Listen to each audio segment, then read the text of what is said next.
आम्ही सारे खवय्ये. आता जाऊया आपण पुढच्या रेसिपीकडे. पुढची रेसिपी काय आपली? आपली instant desiccated coconut laddoos.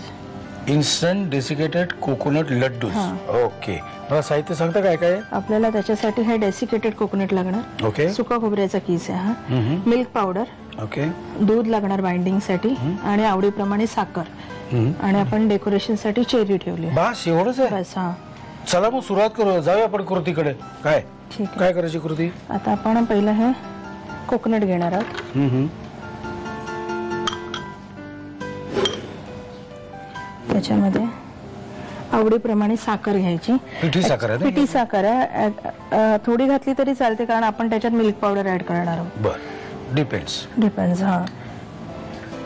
Okay.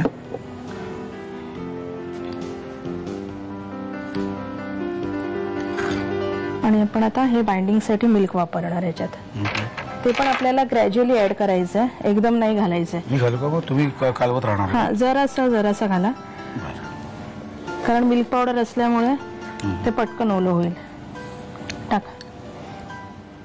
घाला अजून एक पुरे. अंदाज घेत करायला लागेल. हा, अंदाज घेत म्हणजे एक तर प्लायबल डो झाला पाहिजे आपल्याला लाडू वळता येण्या इतपत. बस घाला जरासा. घाला अजून एक पुरे. तुमचा छंद काय? म्हणजे आता तुमचे बाकीचे तर गोष्टी सगळ्या चालूच आहेत. नाही, मला कुकिंगच हा माझा छंद आहे. आवडतं. बाकी दुसरं काही? बाकी असं मी फक्त म्युझिक ऐकते. टीव्ही बघायला अजिबात आवडत नाही. म्युझिक म्हणजे साधारण कोणाची गाणी बिणी? सगळी जुनी गाणी वगैरे, मराठी गाणी. तुम्ही स्वतः गाता बिता? नाही, फक्त ऐकायला. आपलं कानसेन. ओके. आता हे आपण बॉल करूया म्हणजे ह्याचे आपण लाडू वळू शकतो. आता अच्छा, साधारण एवढं असं झालं पाहिजे. ओके. हे ते घट्ट राहायला पाहिजे. आणि आता आपल्याला हे लाडू वळायचे म्हणजे तुम्हाला जसा आकार पाहिजे मोठा लहान तुम्ही करू शकता. पण हे शक्यतो लहान लाडूच चांगले दिसताना. पटकन तोंडात असं खटकन टाकता आले पाहिजे.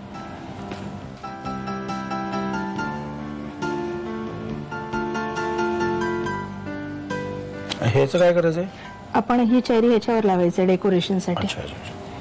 तुम्ही चेरी लावायला घ्या. हो का? मी खूप बोलतोय का? मी सारखं कामाला लावतात मला या म्हणून.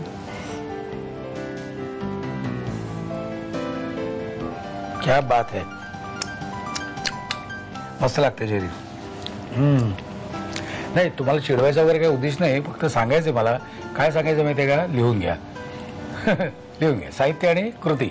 सुक्या खोबऱ्याचे झटपट होणारे लाडू बनवण्यासाठी लागणारं साहित्य: डेसिकेटेड कोकोनट, मिल्क पावडर, दूध, पिठी साखर आणि चेरीचे तुकडे. कृती: एका बाउल मध्ये 100 ग्राम सुका खोबरं घेऊन त्यामध्ये पिठी साखर, 30 ग्राम दुधाची पावडर आणि थोडं दूध घालून मिश्रण एकजीव करून घ्यावं. तयार मिश्रणाचे लाडू वळून चेरीने गार्निशिंग करावं.